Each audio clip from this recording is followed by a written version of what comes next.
Catalunya Ràdio. Les notícies de les 12.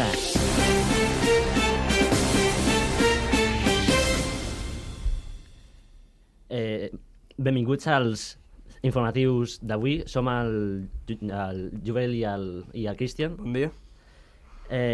Comencem. En aquesta pel·lícula, el director francès Christian Carion narra el que van viure milions de francesos quan els nazis van entrar al seu país. També arriba la sorprenent cinta coreana Ahora sí, antes no, on el director Hong Sang-soo ens atansa de forma molt personal a la relació entre un director de cinema i una noia que s'acaben de conèixer i ens presenta dues versions de la trobada.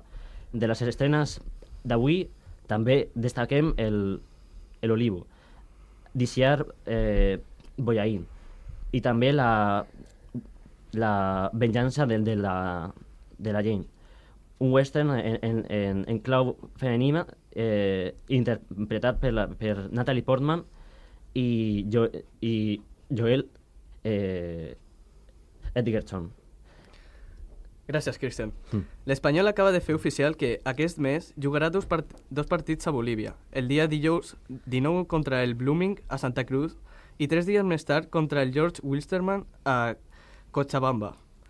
Marxem ara cap al circuit de Le Mans, on avui es fan primer entrenaments de cara al GP de França Motociclisme. Catalunya Ràdio, Damià Aguilar. Gràcies, Joel. L'Ajuntament de Reus, al Baix Camp, aprova la nova ordenança del civisme retirant de l'articulat principal l'ús del burca i el níquab.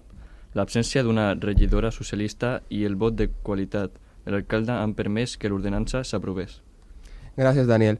Salut detecta el primer cas de microcefalia al fetus d'una dona embarassada afectada pel virus del Zika a Catalunya. La presidenta de la Societat Catalana d'Obstetrícia i Ginecologia, Elena Carreras, ha explicat al matí de Catalunya Ràdio que l'afectació del fetus no té curació. Ara bé, Carreras ha afegit que un cop que el nadó ha nascut es poden aconseguir millores. Gràcies, Joel. El conseller de Justícia, Carles Mundó, anuncia que d'aquí a 2 mesos es signarà el conveni amb l'Ajuntament de Barcelona que permetrà desbloquejar el trasllat de la presó Model. Ho ha dit en unes declaracions a TV3. Gràcies, Guillem. Els combats entre l'exèrcit sirià i els milicians del front al-Nusra, la filial siriana d'Al-Qaeda, han fet una 70ena de morts prop d'Alep, on des d'ahir regeix una treva de 48 hores. A més, en un atac a un camp de desplaçats interns del nord de Síria han mort també 28 civils. El que està a prop de la frontera amb Turquia acull famílies que han fugit d'Alep. Fonts no oficials atribueixen l'atac a l'exèrcit rus o al sirià. Moltes gràcies. Fins aquí les notícies.